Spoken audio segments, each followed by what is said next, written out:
నా తల్లి పడిన బాధ నా చెల్లెళ్ళు అక్కలు ఎవరు పడకూడదనే ఉద్దేశంతోనే 96, 97లోనే దీపం కనెక్షన్ ఇచ్చాను, వంట గ్యాస్ సిలిండర్లు ఇచ్చా. ఇటీవల ధరలు పెరిగాయి, మీ కష్టాలు వచ్చాయి, మీ ఖర్చులు తగ్గించడానికి దీపం 2 కింద సంవత్సరానికి 3 సిలిండర్లు ఉచితంగా ఇస్తున్నాం. రేపు ఎల్లుండో తల్లికి వందనం కూడా ఇస్తాం. ఎంతమంది పిల్లలుంటే అంతమంది పిల్లలకి మా ఆడబిడ్డలను కోరుతున్నాను. ఈ గ్రామంలో నేను లెక్కలు చూశాను. మామూలుగా ఒక భార్యాభర్తకి 2 పిల్లలు ఉండాలి. 2 కంటే తక్కువ ఉంటే జనాభా తగ్గిపోతుంది, 2 కంటే ఎక్కువ ఉంటే జనాభా పెరుగుతుంది, నిలకడగా ఉంటుంది. ప్రపంచమంతా జనాభా తగ్గిపోతా ఉంది.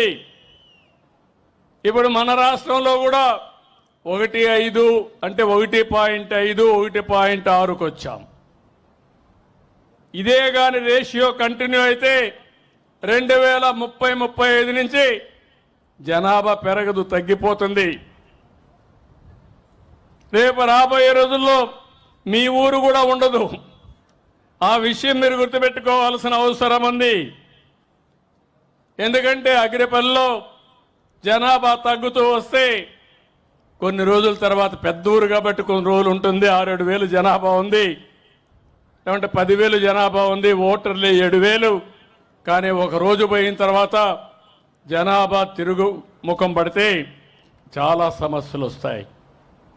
ఇక్కడ 1.7 ఉంది, అంటే ఒక కపుల్కి 1.7 సంతానం ఉంది ప్రస్తుతం. ఇది 2కు పెరగాలి. అప్పుడు మీ ఊరికి పిల్లలే ఆస్తి, ప్రజలే ఆస్తి. ఈ విషయం కూడా మీరు గుర్తుపెట్టుకోవాలి. రైతుల్ని ఆదుకుంటాం, రైతులకు అండగా ఉంటాం, వాణిజ్య పంటలు ప్రోత్సహిస్తాం. అదే సమయంలో నూజివీడు ఎప్పుడు కూడా నూజివీడు అనగానే గుర్తొచ్చేది బ్రహ్మాండమైన మామిడి పళ్ళు గుర్తొస్తాయి, నూజివీడు పళ్ళు. ఇప్పుడే ఒక ఆడబిడ్డ ఒక ఎంఎస్ఎంఈ తీసుకొచ్చారు. ఒక చిన్న విషయం, ఏదైతే మామిడి పండ్లు కవర్లో పెట్టగలిగితే మామూలుగా ఎకరా 30,000 వస్తే ఆ పళ్ళు కానీ ఆ కవర్లో పెట్టి కానీ ప్రొటెక్షన్ ఇస్తే 1,30,000 ఎకరాకు వస్తుంది.